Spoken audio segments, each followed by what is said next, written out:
Sindrom mielodisplastik (MDS) adalah sekelompok gangguan darah yang ditandai oleh perkembangan dan fungsi abnormal sel darah di sumsum tulang.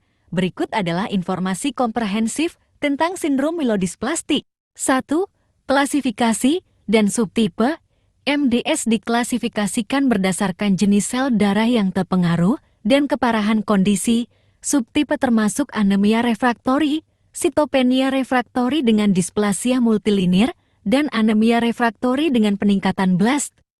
Sistem klasifikasi Organisasi Kesehatan Dunia (WHO) mengategorikan MDS berdasarkan kriteria tertentu terkait jumlah sel darah, morfologi, dan kelainan genetik. 2. Penyebab dan faktor risiko. Penyebab pasti MDS sering tidak diketahui, tetapi faktor risiko meliputi paparan terhadap bahan kimia tertentu, terapi radiasi, kemoterapi, dan predisposisi genetik, usia lanjut, pengobatan kanker sebelumnya. Dan beberapa gangguan genetik juga dapat meningkatkan risiko terkena MDS. 3. Gejala dan komplikasi. Gejala umum MDS meliputi kelelahan, kelemahan, sesak napas, mudah memar atau berdarah, infeksi sering, dan kulit pucat. Komplikasi MDS mungkin meliputi anemia, gangguan pendarahan, peningkatan risiko infeksi, dan progresi ke leukemia mieloid akut (AML) dalam beberapa kasus. 4.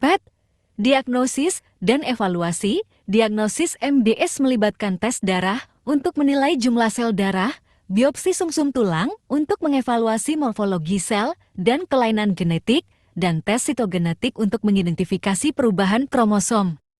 Klasifikasi dan penilaian risiko MDS penting untuk menentukan prognosis dan membimbing keputusan pengobatan. 5. Pengobatan dan pengelolaan. Pengobatan MDS bertujuan untuk mengelola gejala, meningkatkan kualitas hidup, dan mencegah progresi ke AML. Pilihan pengobatan dapat mencakup perawatan suportif, transfusi darah, faktor pertumbuhan, dan kemoterapi.